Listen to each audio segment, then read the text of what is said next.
Yama and welcome to the Beyond Support podcast by Holistic Recovery. Coming to you from Gamilaraay land, we acknowledge the traditional custodians, their elders past and present, and their enduring wisdom. This is just a quick heads up that we'll be exploring some thought-provoking topics in mental health and disability support today. While some discussions might resonate personally, remember that our focus is on learning and growing together. We believe in diverse perspectives and sharing what works.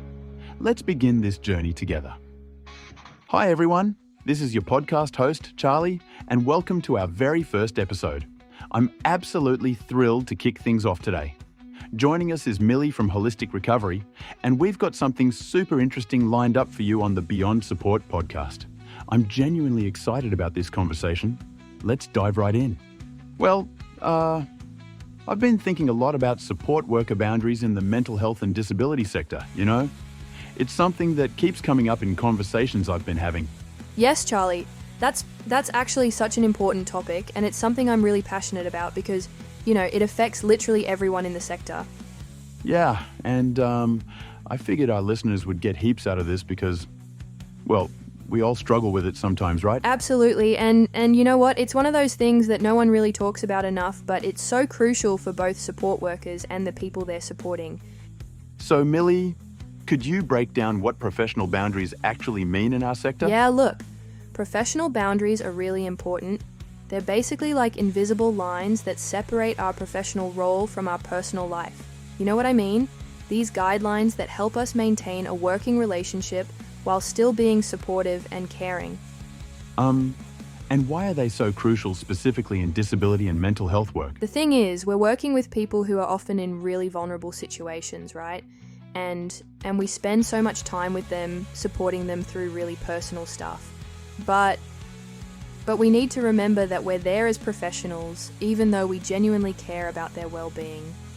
I've noticed that sometimes it can be tricky to find that balance. Exactly, Charlie. And that's because our work is so relationship-based, right? Like, we're not just fixing a computer or building something. We're working with real people, real emotions, and real lives. But maintaining these boundaries actually helps us provide better support. Could you explain that a bit more? Yeah, so we often talk about this in our team meetings and when training our support workers. When we have clear boundaries, we're actually protecting both ourselves and the people we support. It's like having a clear head to make good decisions, right? And it helps prevent things like dependency or burnout, which can really impact the quality of support we provide. Let's talk about some of the real challenges workers face with these boundaries. Like, what are some common situations you've seen? Yeah, look, one of the biggest ones I've seen, and this happens all the time, is emotional attachment, right? Like, support workers get really invested in their participants' lives, and sometimes it becomes really hard to switch off. That must be pretty draining. Absolutely, Charlie. Here's the thing. We often see workers checking their work phones after hours, right? Like, feeling this need to respond to messages or calls from participants outside work time. And that's where things can get really tricky because once you establish that pattern, it's really hard to pull back. Hence, we have robust processes in our organisation and we actively promote work-life balance, so our team members also look after themselves. Oh, that's great that you are able to put some processes in place. What about social media? That must create some interesting situations. That's right, Charlie. That's actually becoming a massive challenge in our sector. Like, participants might try to add support workers on Facebook or Instagram, right? And some workers might think, oh, what's the harm? But it can really blur those professional lines we talked about earlier. Have you seen any particularly challenging situations come up from that? Yeah, look, I've seen situations where workers have gotten too involved, right? They start seeing their participants at the shops and feel obligated to chat, or they learn things about participants' personal lives through social media that they really shouldn't know professionally. It's gotten a bit tricky. So it sounds like these challenges can really snowball? That's exactly right. And the thing is, these situations don't usually happen overnight. It's like these small decisions that seem harmless at first, but they can lead to really complex situations that affect both the support worker and the person they're supporting. It's important to recognize these challenges early on. So what can support workers actually do about this? What are some practical ways to set these boundaries? Okay. The first thing, one needs to recognize the skill gap is very important. Also, being really clear from the get-go about the boundaries. Like, when you first start working with someone, you need to actually explain your role, your availability, and how you'll communicate. That makes sense. But how do you actually have that conversation?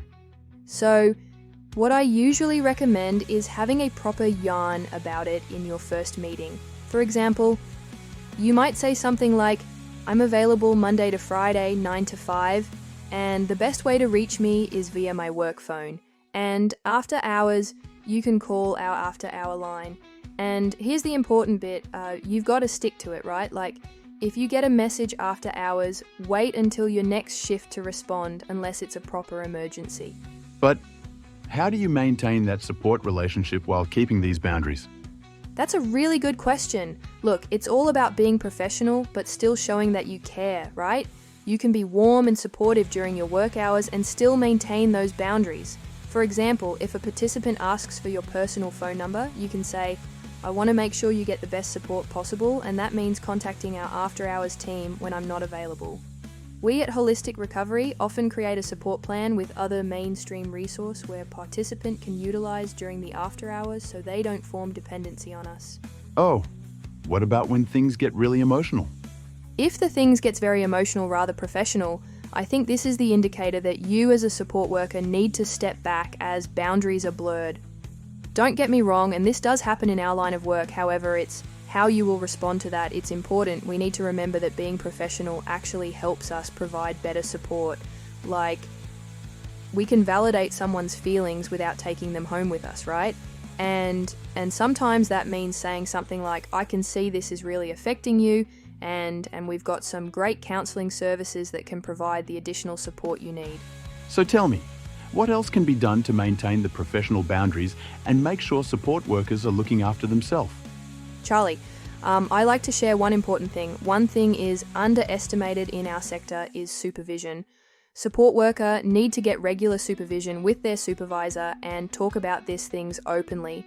It is safe space between them and they need to make some strategies if they identify some early issue. At Holistic Recovery, we call this monthly catch-up, where staff meet their supervisor every month and we reflect on work and what can be improved. This really helps support worker to maintain their quality of support. Could you explain a bit more about that connection? Yeah, look, when we're not maintaining good boundaries, we're often taking on way too much emotional stuff, right? And what happens is we start carrying all these stories, all these challenges home with us. Like, we might be lying in bed at night thinking about our participants, and that's when we start heading down that path to burnout. Burnt out is no good for anyone, neither support workers or participants. Spot on, because look, if we're burnt out, we can't actually provide quality support. Like, it's just like on an airplane, you've got to put your own oxygen mask on first and then help others. And maintaining boundaries is basically our professional oxygen mask. Oh, and I'm guessing that's not good for anyone, right? There are some really clear warning signs if you're constantly thinking about work at home or if you're feeling completely drained at the end of each day. And another big one is when you start feeling responsible for everyone's problems, right? That's when you really need to step back and look at strengthening those boundaries. So what are some signs that maybe our boundaries are affecting our self-care? Look, it's about taking small steps, right? Like, start by doing a proper check-in with yourself each day and be really honest about where your boundaries might be slipping. Maybe you're answering work calls during your lunch break or checking emails after hours. And then you can start making those small changes that make a huge difference to your well-being. That's really helpful. But how do you actually start fixing it when you notice these signs? Charlie, thanks for asking. This is $1 million question. This is such an important point, right? Because organizations, they've got a really crucial role to play here. Like, they need to be creating this culture where, and this is really important, like where setting boundaries is actually seen as professional, not like you're being difficult or anything. So what about the organizations themselves? Like, what role do they play in helping workers maintain these boundaries? Well, look, first off, organizations need to have really clear policies, right? Like, like around things such as after-hours contact and social media boundaries, but it's not just about having policies on paper, you know what I mean? They need to actually walk the talk. And what would that actually look like in practice? Yeah, absolutely. So one big thing is providing proper supervision and making sure workers have regular check-ins where they can discuss these boundary challenges, like having a safe space where you can say, hey, I'm struggling with this particular situation, and getting proper guidance on how to handle it. Could you give us some specific examples of that? Look, they can do heaps, like proper training programs about professional boundaries and making sure there are clear protocols for handling difficult situations. And another massive thing is organizations need to model these boundaries themselves, right? Like not sending emails at midnight or expecting workers to be available 24/7, because when the organization respects boundaries, that really sets the tone for everyone, you know what I mean? Wow. This has been such an eye-opening chat about boundaries. I've really learned a lot today. Thank you, Charlie. It's been good talking to you and highlighting this boundaries issue. These conversations often get missed in our busy work life, and you know what's really important to remember here? It's that setting boundaries isn't just about saying no, right? Like it's actually about being a better support worker and providing better care to the people we work with. Well, this is the end of our episode. Take care of yourselves and we'll catch you next time. If you would like to know more about holistic recovery, follow them on Facebook, Instagram, and LinkedIn. For more resource, please feel free to check out our website www.holisticrecovery.com.au. Just a cheeky little disclaimer. We've had a bit of help from our AI sidekick to put this episode together. Think of it as our digital intern, always eager and never asks for a raise. But don't worry, the humans are still very much in charge.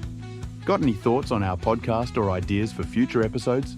Shoot us an email at admin@holisticrecovery.com.au.